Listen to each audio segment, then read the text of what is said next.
Imagine this. You get robbed by armed robbers on the street. You immediately run to the police for help to arrest the thieves. But instead of following you to make the arrest, the police secretly send an informant ahead of them to warn the thieves to clear out before they arrive. That's exactly what Andrea Johnson did. Back in 2018, a whistleblower ran to her to report General Khan, but instead of following up on the investigation, she secretly leaked the entire file to General Khan himself. Today, Advocate Sello is forcing her to answer for what happened. But before answering, Andrea Johnson's first response was, "You must assure me that whatever I say here won't be used against me in a court of law." The moment she said that, Advocate Sello started grilling her until she was practically begging. Dear viewers, welcome to today's podcast. These criminals run this country like their own personal business. It's disgusting. If you want to see these criminals thrown in jail, please hit that like button and share this video with everyone you know. Don't forget to subscribe and turn on the notification bell so you never miss an update. Drop a comment down below and type Viva Mkhwanazi. Let's celebrate the true hero who exposed all of this. Sifo, roll the clip. Subpoenas and documents requested. We will restructure our approach to Advocate Johnson's testimony to accommodate the receipt of those documents. How do you propose dealing with this? I hope I did not miss anything. I saw 3 statements by Advocate Johnson. There's what I should call the main statement, and then right at the end of my thinner file, I have a supplementary statement, and then I have one that I was given yesterday, which raises Advocate Johnson's protection against self-incrimination. Yes. Do I have all 3? You have all 3. Or how do you propose doing the part of the evidence where we are not probing except for clarity-seeking questions? You start with the main statement, then the supplementary, and then lastly, the one I and hopefully my colleagues as well got only yesterday. Yes. In that order. That is correct, Chair. The third one came in yesterday. Yes. That was the next issue I was going to address, to indicate that there are now 3 statements by Advocate Johnson.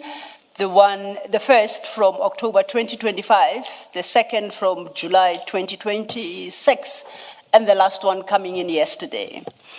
I have had a brief conversation with Advocate Botlane regarding the third statement, and we have agreed that we will use the T adjournment to have discussions. Because the main question that arose was whether or not, before that statement is engaged with, it is necessary to have a full-blown legal argument before you for the commissioners to determine whether the issues and the defenses raised therein are appropriately raised, whether they are valid and whether they are upheld by the commission. So it's a question of process rather than content at this moment. We believe that during the course of the T adjournment, during our engagements, we'll be able to find each other about how we treat that. The idea being, it would not be appropriate, much as Advocate Johnson is an advocate, IDAC is fully represented before you. So it's not a debate by right I should have with the witness, it's a debate I should have with her legal representatives. So for purposes of the record, as we start, we are going to place the 3 statements on record. We will not have reached the third statement before T, and hopefully after T we then will be able to indicate to you how we approach the third statement. Thank you, Chair. Thank you, Mr. And Commissioners, I attended school in KwaZulu-Natal at the primary school, a high school there as well. But in terms of my tertiary education, I attended at the University of Durban-Westville. I matriculated in 1988, commenced university in 1989. I completed both a B.Juris and an LLB degree. During the course of 2007, whilst I was at the Directorate Special Operations, colloquially the Scorpions, In the year 2007, I completed part-time at the University of Johannesburg a diploma in criminal justice and forensic auditing. It was just a one-year diploma. I do have short courses that one would have attended, both in terms of management, project management, and those things that relate to your work in terms of being a prosecutor.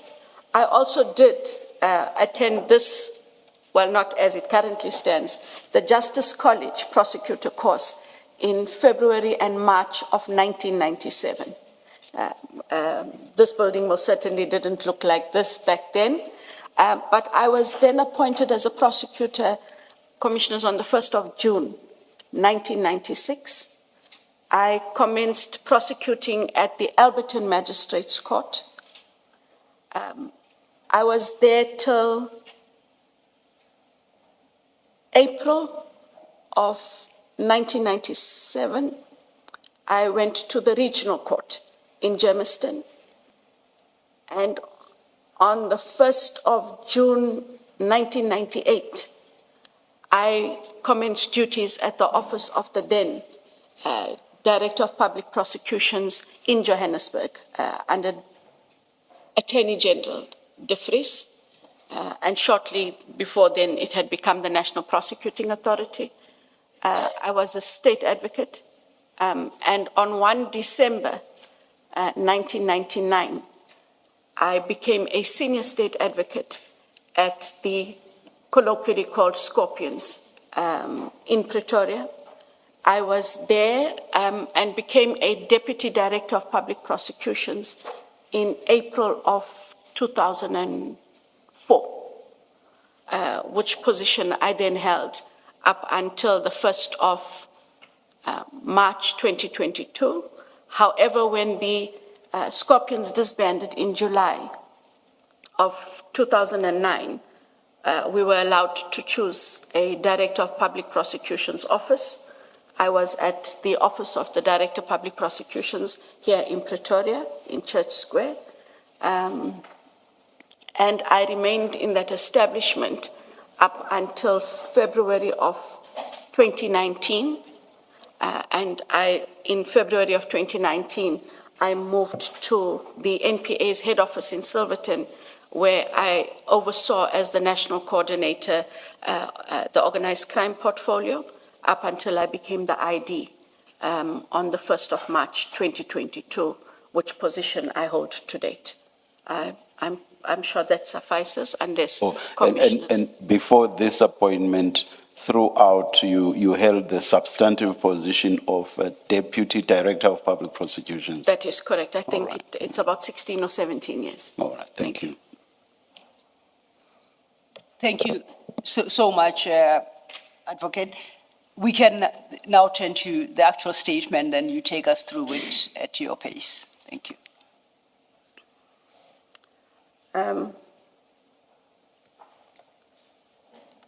So the statement before you, Commissioners, I did confirm the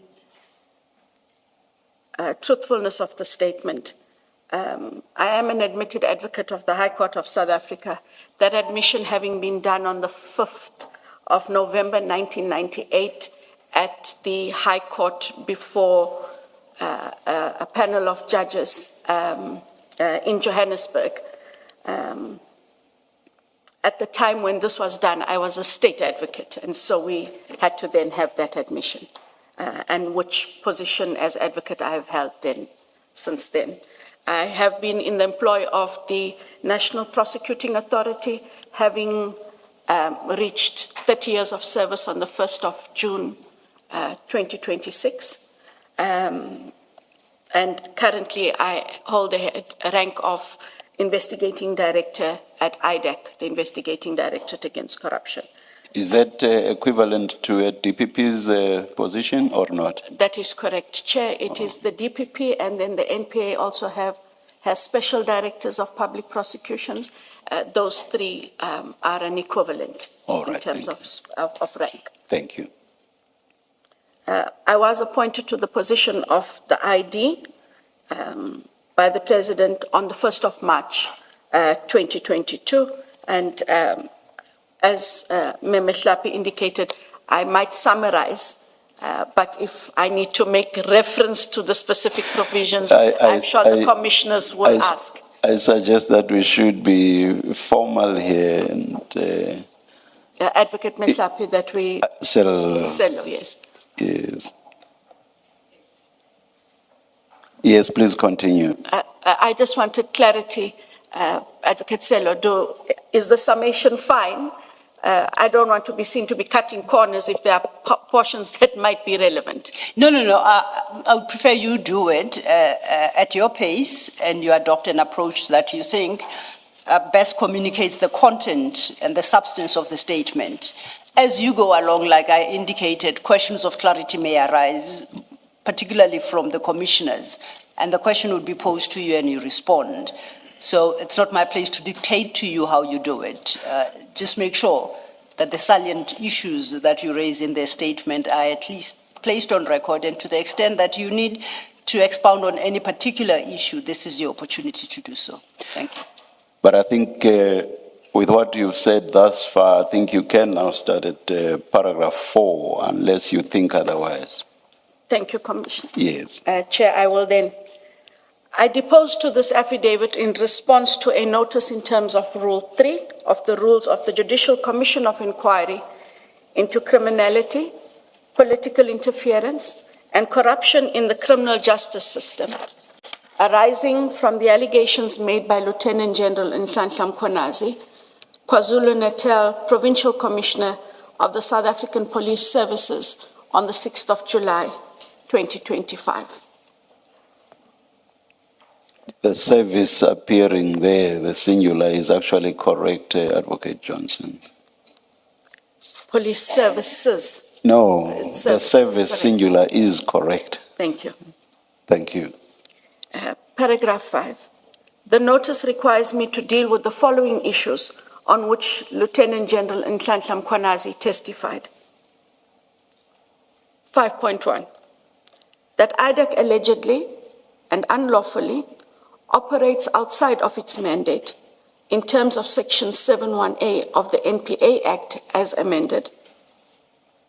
And 5.2, that IDAC has allegedly pursued a criminal case against Lieutenant General Khumalo and other officials at Crime Intelligence in the furtherance of ongoing political interference in SAPS.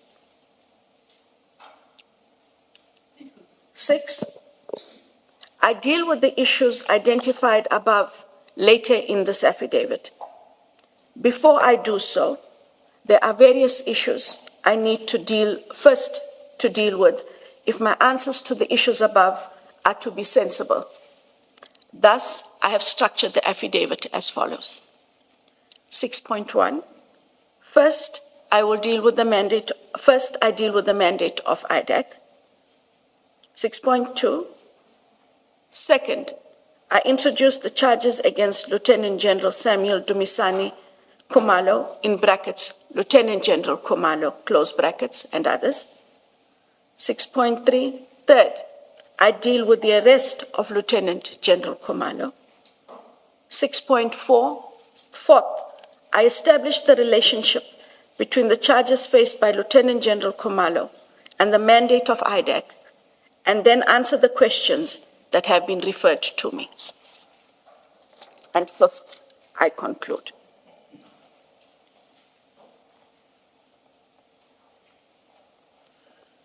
Apologies. We turn to A, the mandate of IDAC. Paragraph 7. IDAC is a creature of statute. It is founded in terms of Section 7(1) capital A of the NPA Act as amended. 8. It is mandated to investigate, carry out any functions incidental to investigations. These are set out in 7(1) capital A close brackets of the NPA Act as amended. They are investigations, small a, relating to serious, high-profile or complex corruption, commercial or financial crime cases. Sub 1.